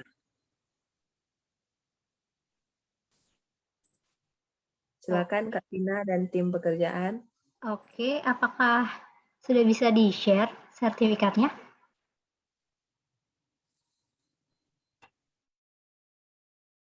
Iya. Oh, berarti pertama untuk Kak Boris dulu nih ya. Buat Kak Boris, terima kasih atas narasumber ya, salah satu narasumber di malam hari ini. Ini ada sedikit kenang-kenangan dari Komisi Pekerjaan. Saya mungkin dari sini aja ya. Pemuda Advent Gabungan Nusantara Komisi Pekerjaan, a certificate of appreciation. This certificate is presented to Boris Tampu Bolon SH as a speaker in Cerdas Dalam Bekerja program held on September 2, 2021. Oke, dan sign by ada dari di sini ada Pastor Roni Wenas, Pastor Junaidi Muntu, dan juga ada General Koordinator kita, ada Arfan Pratama Ngajo dan Mawi Kere Erdenial. Selanjutnya. Terima kasih. Selanjutnya untuk Kak Sandi. Oke.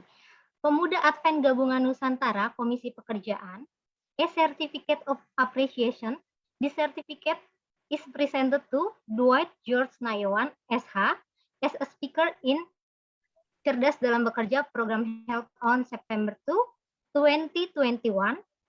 Sign by-nya juga sama, masih dengan Pastor Wenas dan Pastor Junaidi Muntu, dan General Koordinator kita yaitu Arfan Pratama Ngajo dan juga Mawikere Erdani. Semoga kenang-kenangan ini bisa menjadi tali silaturahmi dari kita juga, dan juga sebagai bukan bantuan, sebagai rasa terima kasih kami ya. Jangan dilihat dari yang mana-mananya, tapi semoga ini bisa dikenang buat Kak Sandi dan juga Kak Boris. Terima kasih untuk hari ini, sehat selalu. Puji Tuhan. Terima kasih, terima kasih. Terima kasih, terima kasih. Thank you, Kak Vina. Masih Oke, Kak Amos. Sekarang kita lanjut, jangan dulu beranjak, karena masih ada pengumuman. Benar kan, Kak Amos? Iya. Saat ini kita akan mendengarkan pengumuman dari Officer Pemuda Advent Gabungan Nusantara. Oke, diwakili Kak Kori ya. Silakan Kak Kori. Baik, apakah suara saya terdengar? Ya. Terdengar. Ya, baik. Terima kasih. Terima kasih Kak Sandi, terima kasih Boris, menginspirasi sekali malam hari ini, semuanya pada senang ya. Boleh kasih love-nya dulu dong, teman-teman, boleh kasih love-nya, tanda bersyukur kita pada malam hari ini. Wah, banyak ya. Baik, nanti mungkin bisa ya, ini bukan pertemuan terakhir kali ya, Kak Sandi, Kak Boris, jadi bisa diundang lagi. Nah, ada pengumuman. Jadi kalau Kak Sandi atau Kak Boris juga mau bergabung di acara-acara PAG Nusantara, kami sangat senang sekali karena besok ada acara diskusi pelajaran sekolah sahabat. Saya tahu nih dua orang narasumber kita ini sangat rohaniawan sekali. Jadi besok diundang teman-teman dan juga narasumber kita untuk hadir di acara diskusi sekolah sahabat setelah Vesper di pukul 8 malam waktu Indonesia bagian Barat. Ada Marsha di sini sebagai moderator kita, dan juga ada Kartika untuk membaca puisi. Jadi teman-teman jangan lupa untuk hadir esok hari dan undang teman-temannya untuk bisa mengikuti diskusi sekolah sahabat ini. Dan juga bagi teman-teman yang mau bergabung di WhatsApp grup PAG Nusantara, silakan menghubungi nomor yang tertera. Dan untuk acara-acara berikutnya seputar PAG Nusantara, silakan follow media sosial PAG Nusantara, di Facebook, Instagram, di Twitter, di YouTube, dan juga di TikTok, teman-teman. Nah, acara ini live dari Facebook fanpage PAG Nusantara, dan teman-teman bisa akses dan share ke teman-teman yang belum sempat join, dan akan diupload besok hari di YouTube, Facebook, YouTube PAG Nusantara. Terima kasih, saya kembalikan ke MC. Oke. Baik, terima kasih Kak Kori ya untuk memberikan kita pengumuman. Ya. Thank you Kak Kori sebagai Sekretaris PAGN sudah memberikan pengumuman. Oke, jadi dengan berat hati Kak Amos nih ya. Ya, luar biasa memang waktu begitu cepat berlalu ya Kak Priscilia ya. Ya. Kita juga harus pamit ini Kak Priscilia ya. Iya, kita ucapkan terima kasih dulu kepada kedua narasumber, Kak Boris dan Kak Sandi. Kak Sandi. Ya, telah membagikan ilmunya. Juga kepada teman-teman di FB yang telah menonton dan teman-teman yang telah mengikuti Zoom ini. Ya. Terima kasih banyak telah berpartisipasi. Dan mungkin maaf kata jika ada kesalahan kata dari kedua MC ini, Kak Bos dan saya. Untuk narasumber kami. Ya, dan kita yakin dan percaya ya, kita sudah semakin cerdas ini Kak Priscilia ya. Ya, saya dapat banyak istilahnya ini udah amunisi saya banyak untuk menghadapi kerja saya nanti jika ada sesuatu dan lain hal yang tak diinginkan. Oke. Baik. Saya Amos Sitinjak. Saya Priscilia Tiko Alu. Mohon pamit, terima kasih. Tuhan memberkati. Terima kasih, Tuhan memberkati. Terima kasih, Bang Boris. Bang Boris. Terima kasih. Bang Amos. Terima kasih semua yang hadir. Salam sehat. Oke, Kak Sandi, Kak Boris, terima kasih banyak. Thank you Kak Sandi, Kak Boris. Sama-sama. Luar biasa sekali. Terima kasih Kak Sandi, Kak Boris. I love you so much, Kak Sandi. Kita pernah ketemu loh, pernah ketemu nggak